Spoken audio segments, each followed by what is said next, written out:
So there's this BBC series called The Dark Charisma of Adolf Hitler.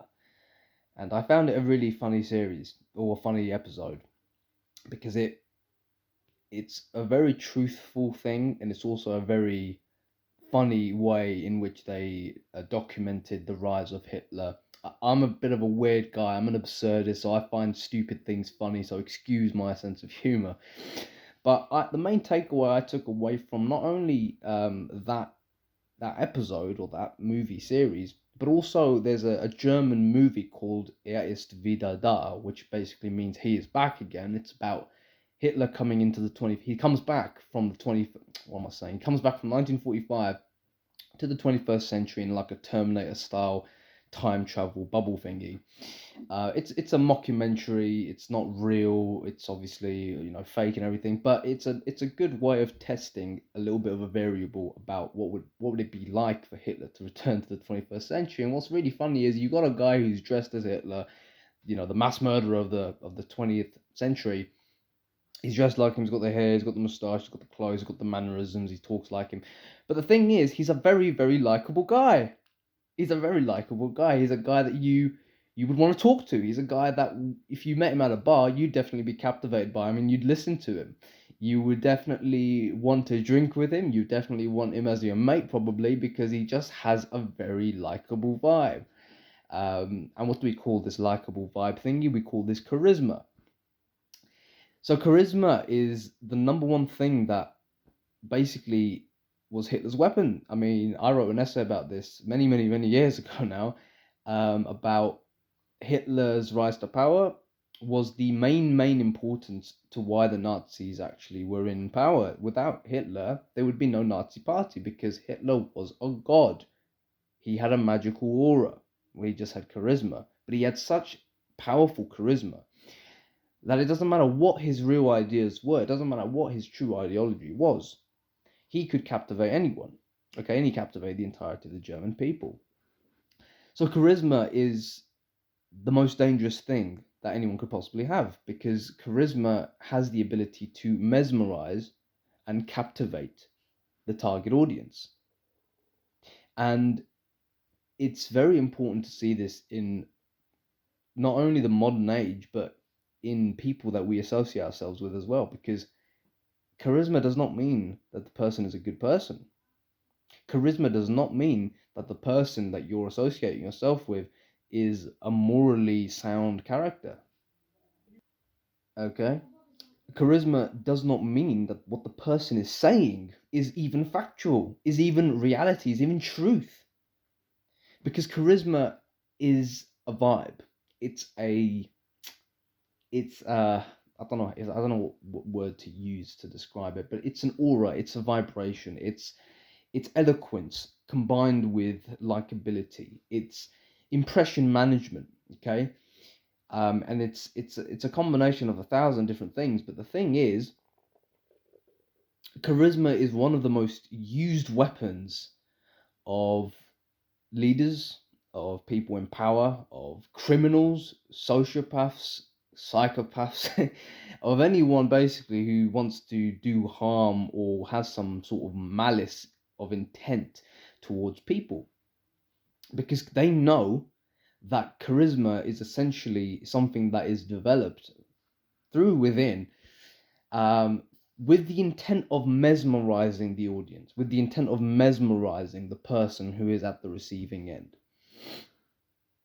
And there's lots of examples of people who have used charisma to their ends, to their advantages. But Hitler, of course, is one of the most one of the most important figures in history that I can use this example for. And I was fascinated by Adolf Hitler's charisma. I was actually taken in by Adolf Hitler's charisma. Sounds really controversial, I know, but there was a time where I was very, very right wing aligned, and I went into the right wing movement. I know it looks very ironic, because of my my ethnicity, my heritage, that I would be enticed by Adolf Hitler. But that's the hilarious thing about it is I was not enticed by his ideas. I was not enticed by his ideology. I was enticed by his talk, his speech. I was enticed by his eloquence. I was enticed by his passion, his energy, and his character, but not his actual character. The character that was improvised on stage, or it wasn't improvised. It was completely managed, because that's what all leaders do. All leaders create a character that they want to propose to the people. Okay, it's always a creation that's done behind the back doors. So I was enticed by this Adolf Hitler, who was a charismatic, energetic, passionate fellow who wanted to bring Germany back out from the ruins. This is who I was enticed by. I was not enticed by, Hermann Goering. I was not enticed by Goebbels. I was not enticed by Himmler. I was not enticed by Speer. Well, Speer wasn't really a main player in the party, but these main players, the guys that you usually see in the speeches, I wasn't enticed by these people, because these people didn't have the same character or energy as Hitler did. These people were very mellow, dead, and even when they spoke about the same stuff he did, it was like, it doesn't hit me right. It doesn't resonate with me. But when Hitler spoke about it, something fucking resonated, and I wanted to know what it was, and it had nothing to do with his ideas. It was all to do with his charisma.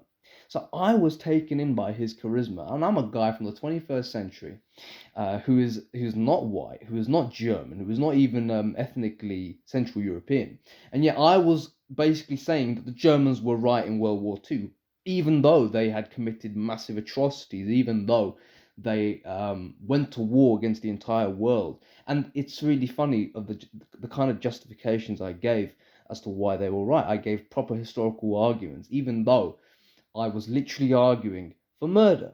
I was literally arguing that murder is okay, because I was enticed not by the ideas, but by Adolf Hitler, because his charisma was so ferocious and so powerful.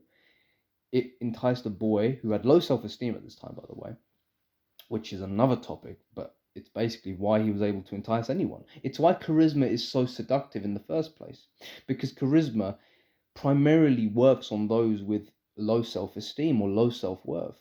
It does. That's why Hitler was able to entice the entirety of the German population, because the German population had no self-worth. After World War One, they had no identity. German as an identity itself was not really a thing. Ethnicity wise, German blood, German race, these are all new ideas. These are all concepts that were introduced after, let's say, the 20th century, after the fall of the Prussian Empire, or after the German, no, not even the German Empire. I'm talking about when Germany was split up into all of the different states and stuff. I'm talking about after then. It was a new idea, and after the fall of the German Empire in World War One, the Germans had no identity. They were crushed. They were broken. They had this fake Weimar government, which was new to them, and they had no clue what it was, and they certainly didn't like it. Germany was split into so many different parties and groups. You had the communists on one side. You had the ex-World War One veterans forming the what were they called again? They formed a group, a militant group that was basically, they just went around killing communists and anarchists. They wanted to maintain order, and they were used. This group, who I've forgotten the name of now, they were used by the German Weimar government, the provisional government, to actually put down communist rebellions, because the German government itself had no authority. Okay, they had no authority. So Germany itself needed a god. They needed God, and religion certainly wasn't going to do it at this point. Any of the conventional, monarchists weren't going to do it either. Kaiser Wilhelm had fucked off to where did he go? Belgium, I think, or the Netherlands, one of those places. So there was no monarchists. You had the old Prussian elite that was still around, but the Prussian elite also chose Hitler as their god. They chose him to take the standard of the mantle. Okay, they all did. If you look at the guy Ludendorff, he was a German general, big German general in World War One, responsible for a lot of big battles. He fought with God, the names are just going out of my head, man. He fought with the old German general whose name I've completely forgotten. It begins with a H though. He was a very big German general. He had a big moustache, and he was also president of Germany. I've forgotten his name. For fuck's sake, it's so annoying. But he fought with him, and he joined Hitler. Okay? And even the guy I'm talking about, the guy whose name is H, not Hitler, H guy, I've forgotten his name. Even he chose Hitler to be his successor or to be his chancellor, because he was president at the time. Hindenburg, that's it. Hindenburg, Mr. Hindenburg. Hindenburg and Ludendorff, big German generals, both of them sided with Hitler because they chose him to essentially be the descendants of the old Prussian German empiricists, the empire, okay, because he represented that energy, that conquering energy. It's really fascinating. World War One and World War Two are a lot more complex than what we were taught in conventional history. They were, even what was going on in Russia was very, very different to what you were taught in history at your school. You were taught a very, very standardized but a bastardized version of history. History is a hell of a lot more complex than what it was taught us to be. History is not black and white. It's a very, very subtle thread of events that, yes, when we look back, we can see that there's some sort of pattern, but that could just be human pattern recognition going on, because that's how we do things as human beings. We are pattern recognizers. But actually, history is quite random.